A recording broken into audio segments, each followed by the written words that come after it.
Hey, good morning. I'm Sean Harden. I'm a real estate agent here at Texas Open Door Realty in downtown Round Rock. And I have the privilege this morning of sitting down with Ashley Hoagland. And Ashley is from Independence Title here in Round Rock.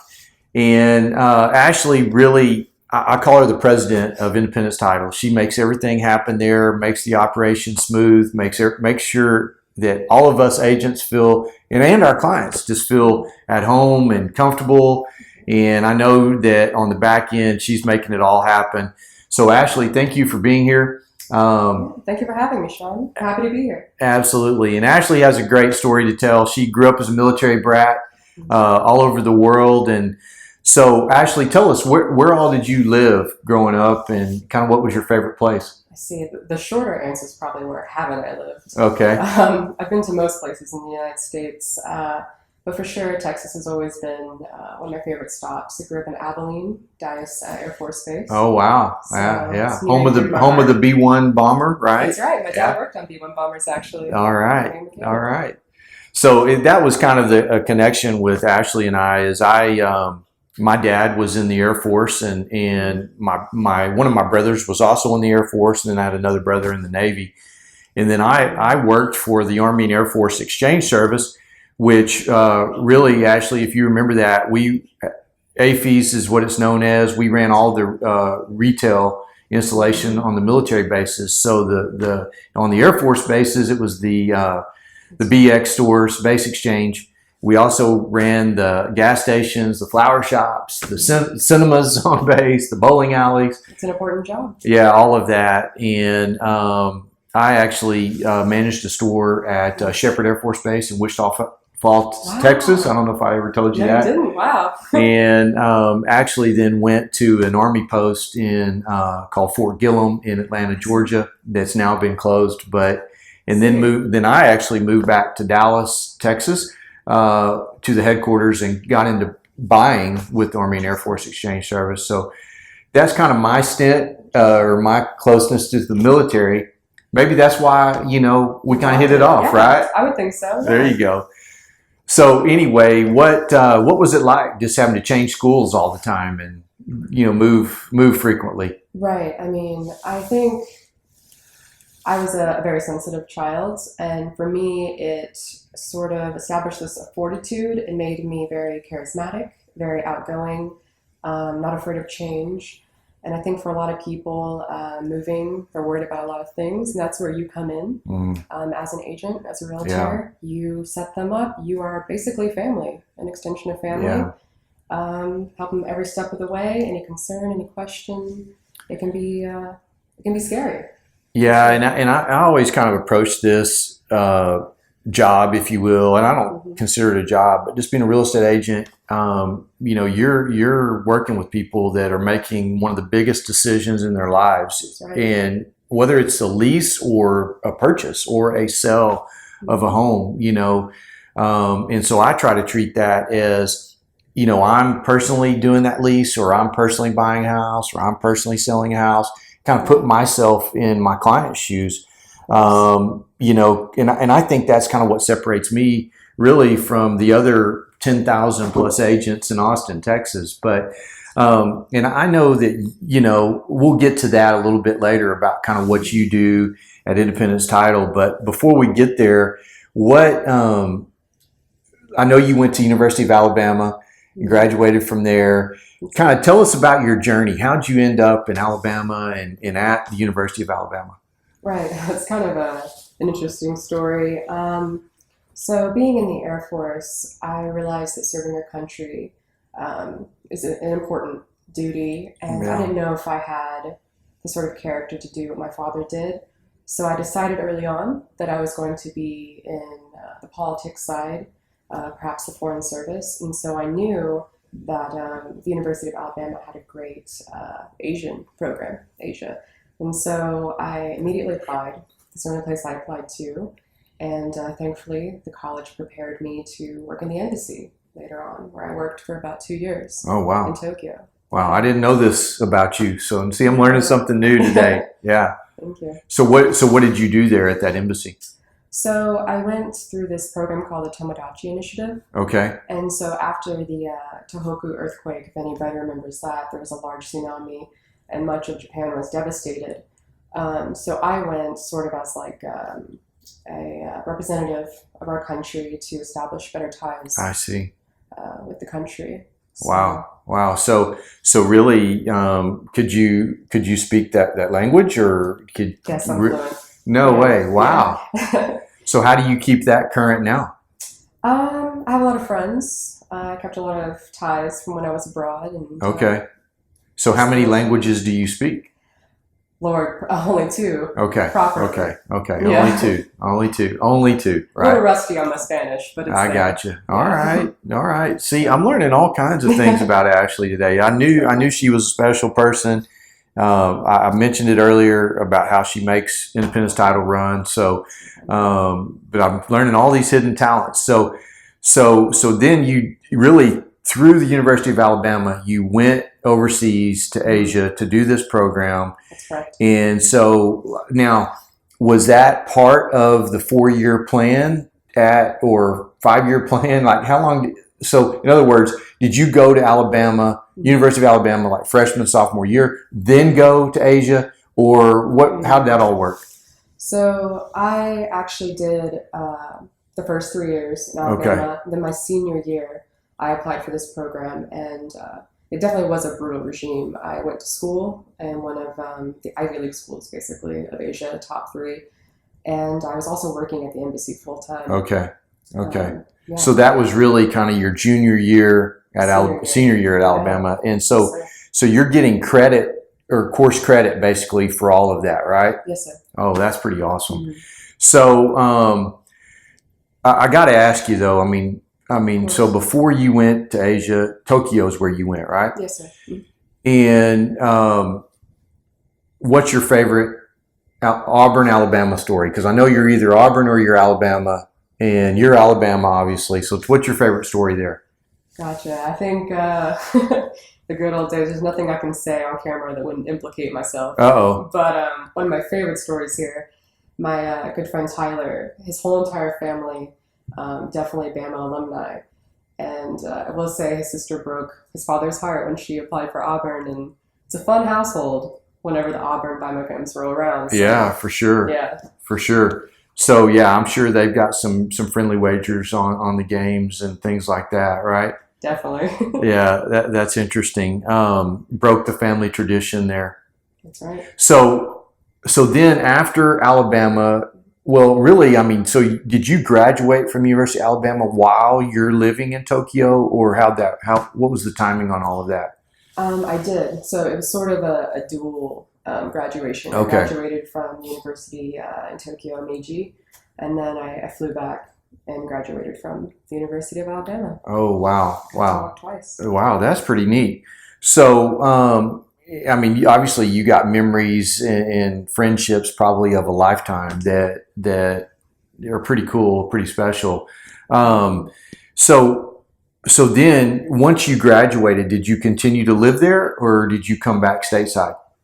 I immediately came back, yes. Okay. For a brief stint in Arkansas. Okay. And that actually eventually led me to moving to Round Rock. Okay. Wow. So really you love the South so much that you had to go to Arkansas. You had to stay in the South, right? I'm Right. guessing because I don't know that I really moved to Arkansas. I mean, all the beautiful places of Arkansas It's beautiful. for sure, right? So what were you doing there in Arkansas? I was just touching base with my family there. That's actually where my mother is, yes. Okay. So your mother's there now. And then, so then walk us through kind of how'd you end up in Texas, specifically Round Rock? Tell us about that journey. Right. So I realized after 2 years abroad that it better served me to do work here in the States. And so I flew back and took a little vacation. And I realized Texas is where I was meant to be. I grew up in Texas predominantly. And I was kind of seeking more economic opportunities. I wanted to really actualize my potential. And this area is great for that. Yeah. So did you move here without a job or did you have this lined up? or how'd that work? Yeah, without a job. So I was you that really, excited. so you took a kind of a leap of faith and said, "Hey, I'm going to move to Texas." And I mean, how did you pick out Round Rock though? So I knew that I wanted to be in the Austin area, Okay. and I did live in Austin briefly when I first moved here, but then I fell in love with Round Rock. Okay. Okay. I think that they have all the old world charms of small towns, all the opportunities of Austin. It's the American dream, and I think if anybody who's been here before would vouch for that. Right. Did you hear? I mean, did you hear about, hey, Round Rock's being voted one of the best places to I live? did. You did. Okay. Yeah. I was just curious about that. And then, so ultimately, then you moved to Round Rock from Austin. And what, I guess I would just ask you, I mean, now that you're here, before we talk about what you do for a living at Independence Title, but what do you love most about Round Rock, Texas? And That's easy to say, actually. I would say it's the people, okay. first and foremost, and then definitely the way of life, which I think the people here foster. The people are so warm and outgoing and genuinely friendly. Everyone's so easygoing, regardless of their position in life. That's the interesting thing. Yeah. It just feels like everyone knows you, and well, and I think that's kind of one of the challenges. I mean, as Round Rock continues to grow, how do we keep that small town charm? How do we keep that camaraderie, that feeling of closeness, and all of that? But that is one of the things that makes this area unique. Do you get a chance to do any of the hike and bike type stuff? Are you into outdoors? I'm avid. Oh yeah. Actually. Okay, so you love that? I mean, I do, yeah. Awesome. There's several actually good parks in Round Rock. A lot of them historical. You can actually see the Round Rock, which everyone kind of teases us about. Yeah, absolutely. Yeah, and there's actually a great golf club as well. Okay. Golf course, if you're into that. So I think Terra Vista. Yeah. So there's a few golf courses. You have Terra Vista, you have Forest Creek, and you've got Star Ranch, and so a few right here in Round Rock. So if you were, obviously us kind of being in the real estate industry, and somebody's thinking about moving here, what advice would you give them about, hey, what is the first thing you would do to learn and explore Round Rock? Or even Austin. Gotcha. I think all you really have to do is step outside. I mean, people are so friendly and warm and welcoming. And my favorite thing to do, honestly, is to just drive around. Okay. There's so many sights to see. It's beautiful. It's not just a city. I mean, it has all the amenities of a city, but all the great things of a small town too. There's a lot of nature. Obviously, the Del Diamond, Round Rock Express, baseball, all that stuff. Yeah, it's absolutely. A great place to be. Lots to do for sure. I mean, it's kind of interesting because people ask me, how close are you to Austin if they're not from here, right? And of course that depends on traffic, of course, and. But I would say on average, probably a 30-minute drive into Austin from Round Rock. And then, but I tell people, I said, Round Rock's growing so much in the surrounding areas, Georgetown, Cedar Park, Leander, everything that you want to do, shop, eat, music, nightlife, whatever it is, it can be found right here. You don't really have to go into Austin unless you just really want to. And, and that's kind of the cool thing, whether it's the Domain Shopping Center, and we're getting another one of those, I heard. Here in Round Rock, and we're getting the Kalahari Water Park coming, which is the nation's largest indoor water park that's coming here. We're also going to be, Nutty Brown's moving from Austin to Round Rock, an outdoor amphitheater with concerts, and that's going to be awesome, right? So the growth is phenomenal and it's vibrant, right? That's true. Well, let me ask you this, kind of tying back. I'm going to let you give a plug for Independence Title and kind of talk about, how you found that job and what you do there. Walk us through your day at Independence Title. My day, I see. So I originally in a weird way, was scouted for this job. I was in sales at a different company, and Susan Patterson found me. Okay. And she said, I think your talents would be better served here. And I'm glad she did. I've met a lot of wonderful people. I love what I do. So I am on the escrow side of real estate. I Okay. facilitate the processing of titles, and that's a lot of jargon. Yeah. But really the important part is, and I think this ties into what you do as well, Okay. I love my job because I get to be there during a pivotal moment for people in their lives. It's a Yeah, big absolutely. thing, Absolutely. buying or selling their homes. And it can be exhilarating, it can be exciting, it's your first home, it's your third home, it's your forever home. Or it can be emotional. I think sometimes it's hard to let go of houses. But it's closing one door and opening another. Yeah, absolutely. Realty would love to help with. Well, and I know too. Did I cut you off? No, not at I all. was going to say, I know you get to see all types of clients, you get to see all types of agents, and I was just going to ask you for me and kind of all my fellow realtors, what do you think is kind of most important attributes or things that we can do as agents to kind of ease that transaction that you're talking about for the clients?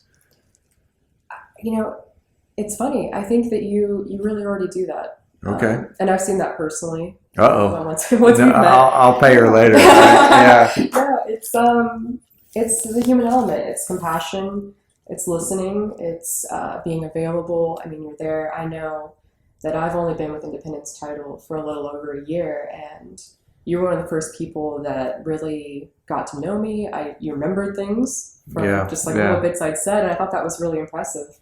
Yeah. Considering how many people you deal with, and I've seen you do that with all the people you interact with, and that's a huge component, I think. Awesome. Well, I appreciate that, and like I said, I'll pay you later for putting in a good word for me. But no, it is. I don't make lightly of the fact that it is a big decision in everybody's life to purchase or sell a home, and you're an integral part of that. When we go to close at Independence Title, and I appreciate all the work and that you do there and support you give us. As we kind of wrap this up, is there anything that you want to say to people that may be thinking about moving here? Just final words that, hey, you know what?